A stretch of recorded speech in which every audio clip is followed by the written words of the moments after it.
Olá, queridos. Boa noite para vocês.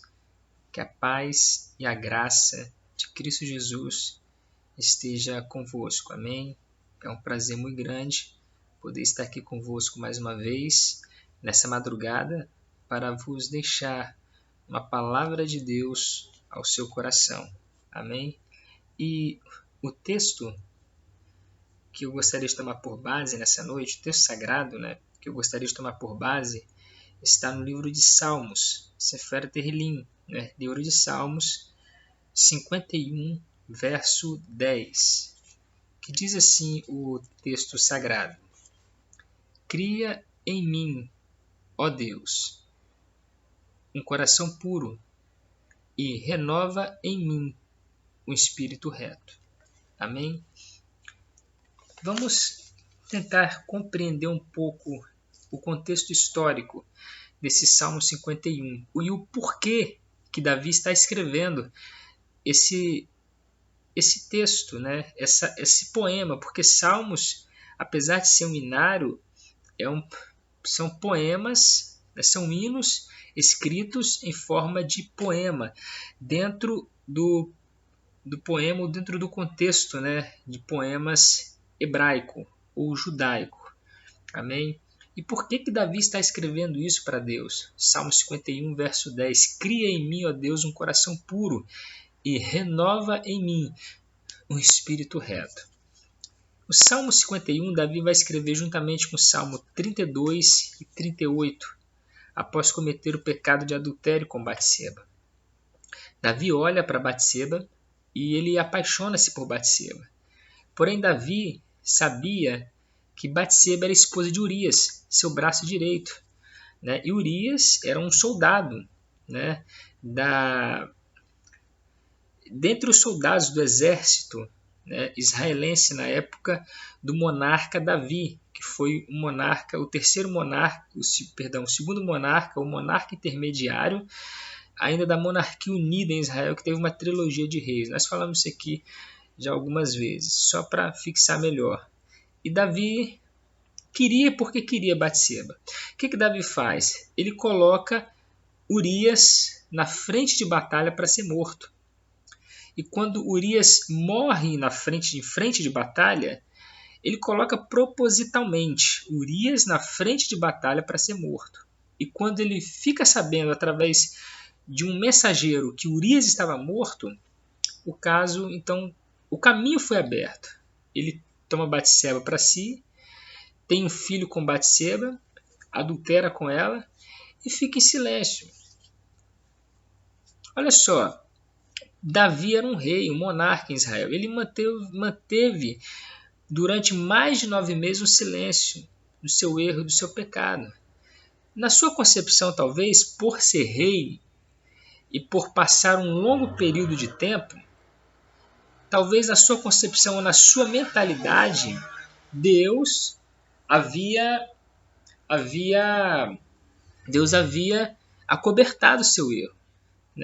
Poxa, 9 meses se passaram, porque o período de gestação de uma mulher são de 9 meses. Passaram-se 9 meses, Deus não falou nada. Então, na mentalidade de Davi era o seguinte: Deus acobertou o meu pecado.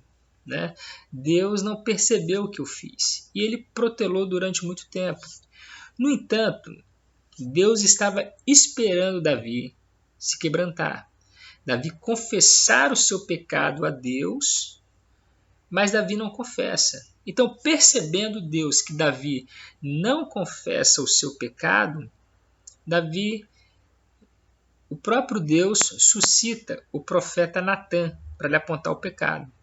Lembrando que nesse período em que Davi reinou, havia 2 profetas no seu reino, que era Natã e Gade, além dos conselheiros, dos anciãos, dos sábios, dos escribas que rodeavam Davi para lhe aconselhar. O rei na época tinha todo esse aparato a seu favor para tomar conselhos. Então Deus suscita o profeta Natã e vai até Davi, para lhe apontar o erro através de uma parábola. Ele chega até Davi e fala assim: Davi, Um camarada, ele tem uma ovelha. Aliás, o camarada tem várias ovelhas. O seu vizinho tem uma só ovelha. Vindo um viajante, parou na sua casa, na casa daquele que tinha muitas ovelhas. E ele toma a única ovelha do seu vizinho, mata e dá de comer ao viajante. O que esse homem merece? Davi fica enfurecido e diz: esse homem merece a morte. Eu imagino Davi batendo no braço do trono, né? porque ele era rei, sentava num trono, extremamente nervoso e dizendo: esse homem merece a morte. E o profeta aproveita aquela ocasião para ir fazer aquilo que Deus havia lhe mandado. Pois é, Davi, esse homem é você. Eu imagino que a base, né, ou as colunas, a estrutura emocional de Davi naquele momento balança, né, toma um choque, uma pancada tão forte que ela estremece. Por quê? Porque Davi conhecia a lei. E Davi sabia que adultério naquela época era crime passível de morte por apedrejamento. Davi ia ser posto perante o arraial de Israel, cada um tomaria uma pedra e iria apedrejá-lo até a morte. Porém, o profeta disse para ele assim: Davi, no entanto, Deus traspassou o seu pecado, ou seja, Deus perdoou o seu pecado. Porém, a espada do Senhor já não sai mais da sua casa, ela está cravada na sua casa. Aquele pecado que Davi cometeu de ter colocado Urias na frente de batalha, de ter tomado a sua mulher, né, Batseba, para si, Deus perdoou. Mas a espada do Senhor cravou na casa de Davi. E naquele momento, uma sucessão de fatos acontece no seu reinado, dentro da sua casa, que vai se tornar um escândalo nacional. Aminon estupra Tamar. Absalão, pensando que Davi iria chamar Aminon para uma conversa, para dar uma dura, para dar uma repreensão, para corrigir, porque Aminon era filho de Davi, como Tamar também era filho de Davi, e Absalão também era filho de Davi. Absalão percebe que Davi não chama o garoto para uma conversa. Ele não vai chamar o garoto para uma conversa. O que ele faz? Absalão mata Aminon. Não obstante a isso, Absalão trama um golpe de estado no seu próprio pai. E Davi, sabendo disso, o que ele faz? Ele foge com seu exército. Absalão, seu filho, chega no palácio do seu pai, percebe que Davi já não estava mais ali, já havia fugido com seu exército. Absalão percebe que as mulheres do seu pai estavam ali, ele tem caso com as mulheres do próprio pai, copula com elas. Aquilo ali todo mundo do reinado ficou sabendo, foi um escândalo nacional. O que acontece? Absalão vai. E Davi é pressionado por Joabe, que é capitão. Nesse momento, Joabe era o capitão das tropas do exército israelense. No reinado de Davi, quem era capitão das tropas israelenses era Joabe. E Joabe pressionando Davi: ué, Davi, o seu filho Absalão mata seu outro filho Aminon, ele tenta te dar um golpe de estado, você foge, toma suas mulheres e você não faz nada. A gente vai tomar uma providência. Falando nas minhas palavras, né? Davi fala: tudo bem, vai, mas não mate o garoto. Absalão arruma o exército de Israel com todo o aparato bélico e vai de encontro a Absalão. Então, ou seja, Joabe, que era capitão das tropas do exército de Davi, porque nesse momento havia duas tropas já em Israel. Uma que era de Davi e outra que Absalão, seu filho, formou para tentar dar um golpe de estado no pai. Joabe, sendo capitão das tropas do exército de Davi, vence as tropas do exército de Absalão. No entanto, Absalão tenta fugir em cima de um jumento, porém Absalão tinha os cabelos compridos, e nessa fuga o vento batia nos seus cabelos e levantava os seus cabelos. em um momento os cabelos ficam embaraçados no galho da árvore em que o jumento passa e ele fica pendurado. Foi um momento propício para Joabe tirar a espada e cortar, degolar o garoto. Ou seja, cabeça pendurada pelos cabelos no galho da árvore e o corpo deitado no chão. A notícia chega ao palácio. A notícia chega ao palácio dizendo para o rei, olha, Joabe matou seu filho. Joabe, que era capitão das tropas israelenses, em que Davi havia dado morte, não mata, mas Joabe matou. O que resta agora é o lamento de um pai pela ausência de um filho que jamais veria. E o choro de Davi era notório dentro do palácio, dizendo, Absalão, Absalão, meu filho Absalão, quisera eu morrer por ti, Absalão, meu filho, Absalão. Davi está pagando um preço caríssimo pelo erro lá atrás que ele havia plantado. Pela uma semente ruim que ele plantou, Davi agora está colhendo uma colheita ruim, perversa, dentro da sua própria casa. Isso aqui também é uma questão de maldição. É uma semente ruim que ele plantou. E isso gerou uma consequência enorme para o seu reinado. Ou seja, foi nesse contexto, e o seu filho, que foi fruto do adultério, Deus tirou. Davi, e Deus havia falado a esse menino aí, eu vou tirar de você. Davi orou, Davi jejuou, ficou muito, não adiantou. O camarada que foi dar a notícia bateu na porta.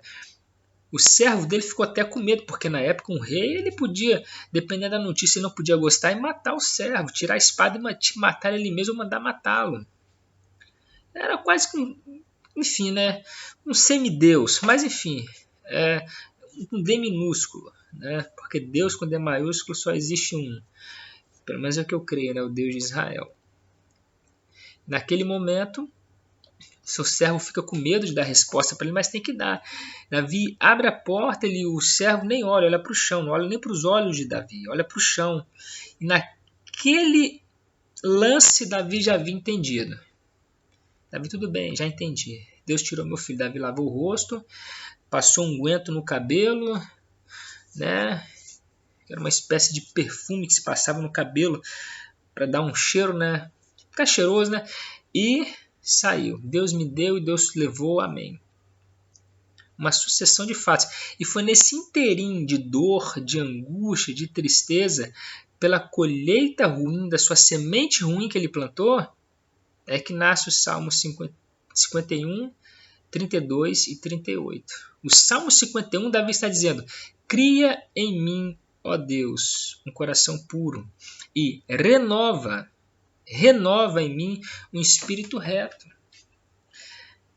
Isso aqui é muito interessante. Rapaz, isso aqui é muito interessante porque existe um verbo que ele é privativo de Deus, que ele aparece somente 2 vezes no Antigo Testamento, que é o verbo bará. Esse verbo vai aparecer em Gênesis, capítulo 1, versículo 1, que diz assim, Bereshit bara Elohim.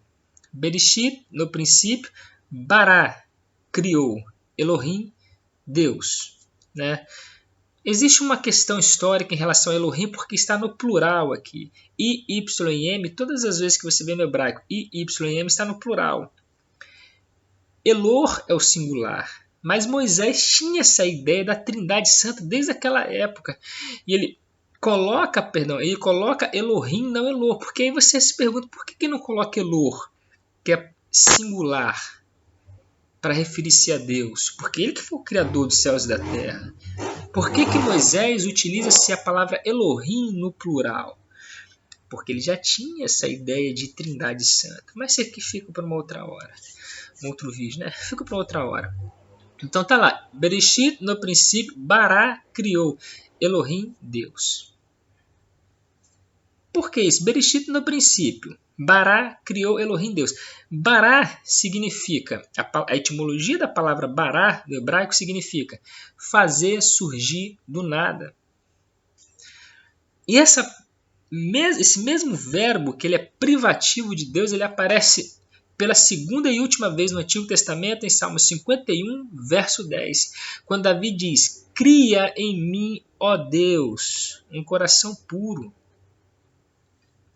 e renova em mim o espírito reto. Porque Davi sabia que aquele coração que ele tinha, meu irmão, igual, já era, se perdeu, manchou-se a tal ponto que não tinha como mais, pelo seu próprio esforço, se tornar novo.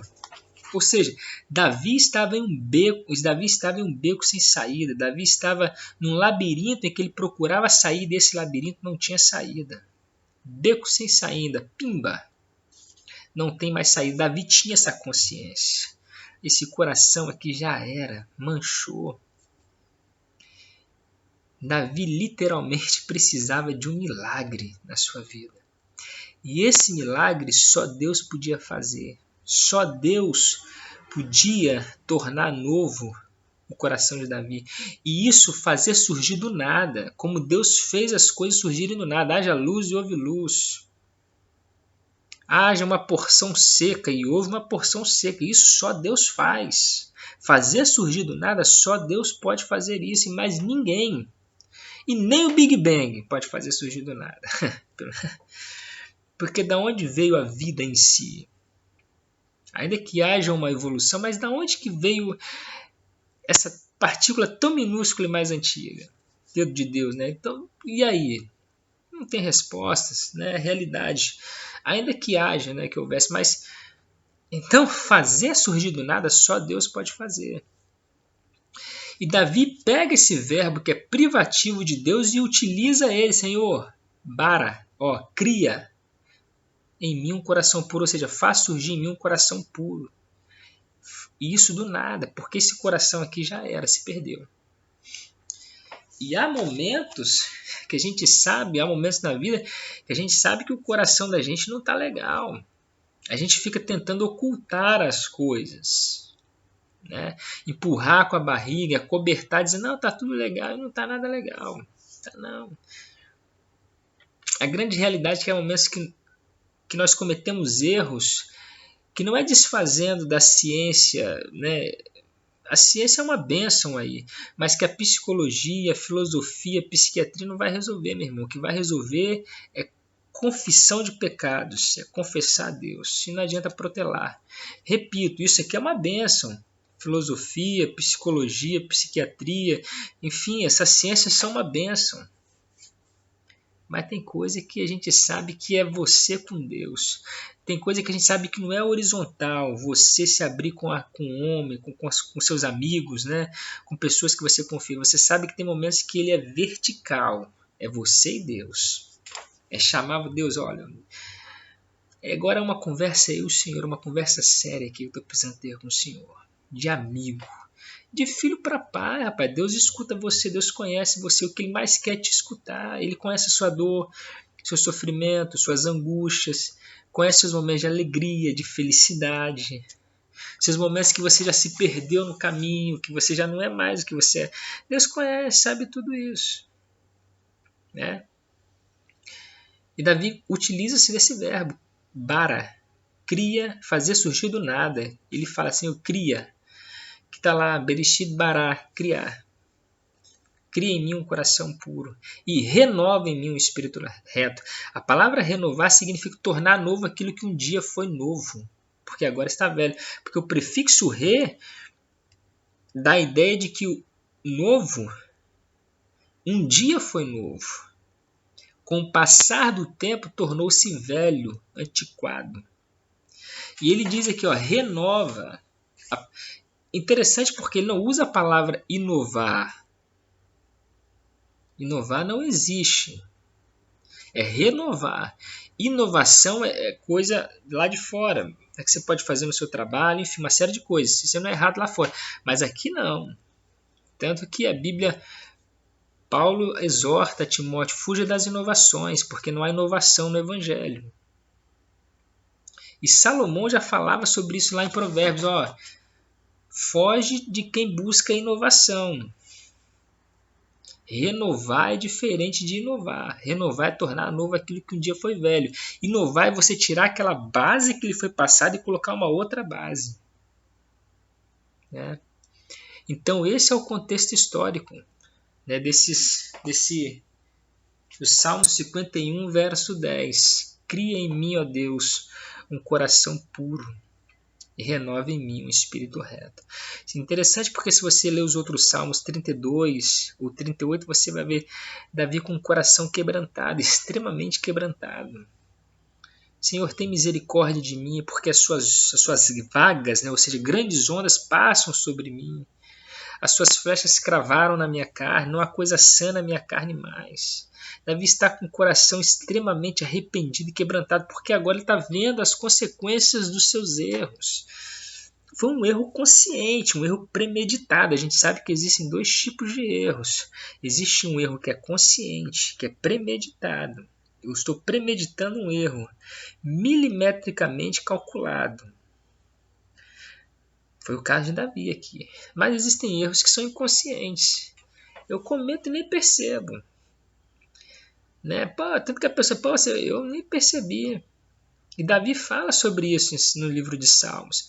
Ele tem momentos que ele fala para Deus, Deus, perdoa os meus pecados inconscientes. Porque tem coisas que eu erro que eu não sei. Eu não tenho uma visão 360 graus da vida.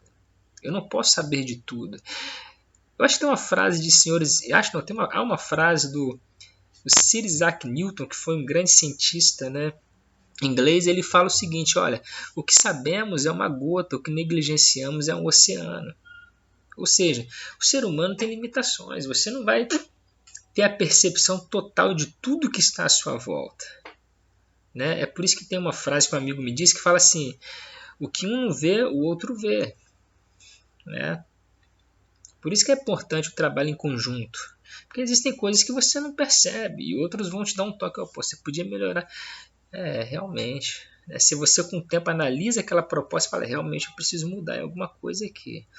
Porque você não tem. Então existem erros que são conscientes, premeditados, mas existem erros que são inconscientes. Eu não sei, eu não percebo. Né? A gente também, a gente é razão, mas a gente também é instinto. Né? O ser humano, por mais que ele busque ser tão racional, mas ele não adianta, ele não é 100% racional. Ele tem instinto, e às vezes não é nem bom ser 100% racional também, porque às vezes se for racional você se limita excessivamente também. Né? Mas esse é o contexto histórico do Salmo 51, verso 10. É o contexto, na verdade, são palavras de um rei quebrantado, porque ele está percebendo as consequências dos seus erros. Amém? Então eu quero deixar essa palavra para você. Não importa o erro que você tenha cometido, errar é da natureza humana. Nós erramos porque somos limitados. E essas limitações, ela nos leva a errar naturalmente. Erramos com os nossos pais, erramos com os nossos amigos, nós erramos com Deus. Né? Mas são fatos naturais da nossa existência. O importante diante dos erros é nunca desistir, nunca parar. Se for preciso retroceder, retroceda. Se for preciso parar para refletir e consertar os erros, isso é válido. Não parar porque você errou e porque o diabo vem lhe acusar de um erro ou porque pessoas querem lhe apontar erros. Né? Aí é complicado, porque não adianta eu tentar tirar um cisco do seu olho se eu tenho uma trave no meu olho. Erros são fatos da nossa existência, intrínseco à caminhada do ser humano, ou seja, está intimamente ligado à caminhada do ser humano. Amém? Então que Deus possa te abençoar rica e poderosamente através dessa palavra, que você não venha a voltar e a desistir, mas também diante dos erros que você não venha se ensoberbecer e pensar que não erra. A melhor coisa, a grandeza de um homem diante dos erros está em reconhecer que errou. Isso ajuda ele a consertar e a tornar-se uma pessoa melhor. Amém? Que Deus te abençoe e te guarde, que o Senhor faça resplandecer o seu rosto sobre ti e tenha misericórdia de ti. Que o Senhor sobre ti levante o seu rosto e te dê a paz. Que Deus te abençoe, em nome de Jesus. Amém.